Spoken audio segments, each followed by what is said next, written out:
Annyeong guys, magandang hapon po sa lahat. So now is magluluto ako, lutuin ko yung buto ng marang guys. O ito guys, lisa sa marang o buto ng marang, tingnan nyo. Ganito yung kulay niya kasi matagal siya na na dry kasi palaging umuulan dito sa amin guys. Kaya yan o. Pero okay lang yan kasi yung ano lang niya eh. Masarap yung buto ng marang. Para siyang peanut. Para din siyang peanut guys. Masarap. Yung buto ng marang.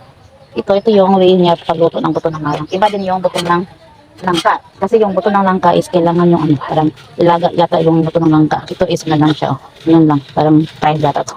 Ganito fried no. Ganyan na siya pagluto. Sa Bisaya pa niya guys is sanlagon. Sanlag. O yung sanlag sa ano sa English is fried. Fried. Para parang yung sinangag na kanin. Fried rice. Kasi yung sinangag ng kanin is may oil yun. Ito is wala. Wala talaga siyang oil. Ganun lang. Lagyan mo lang siya sa kawali. Tapos kayin. Sino ba ang kumakain nito guys? Sino bang kumakain ng buto ng marang? Ayan. Madalas ito dito sa probinsya. Mga marang. Diba? Gamit talaga. Pati buto is kinakain din. May mga buto ng prutas din na pwedeng kainin. Like ito, marang, langka, mga ganyan. Yan yung pwedeng kainin, pwedeng lutuin. Buto ng marang, buto ng langka. Yan lang ang alam ko guys. Hindi ko alam yung iba. Kung pwede kumakain. Ang tama dito. Yan.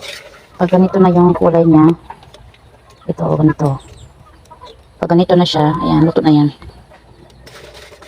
Marami kasi kaya yung hindi pa. Saka yung kahoy ko, ano din. Namatay. Ang dami. Ang dami. Ayan guys, yung iba, ano na siya. Pagod na. Sobrang init ng kawali. Kaya malapit na. Tikman natin kasi hindi din siya masarap pag ano yung sobrang naluto yung buto niya. Tikman natin ito. Baka na ano na to.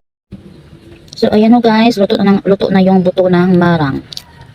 So ganito siya guys. Balatan mo lang siya. Ganun lang sa kamay mo. Ayan o. Tapos ito yung ayan. Tapos ayan. Tikas siya. Ganyan siya guys. Ay nahulog. Kuha tayo ng isa. Ito, ganyan. Ito.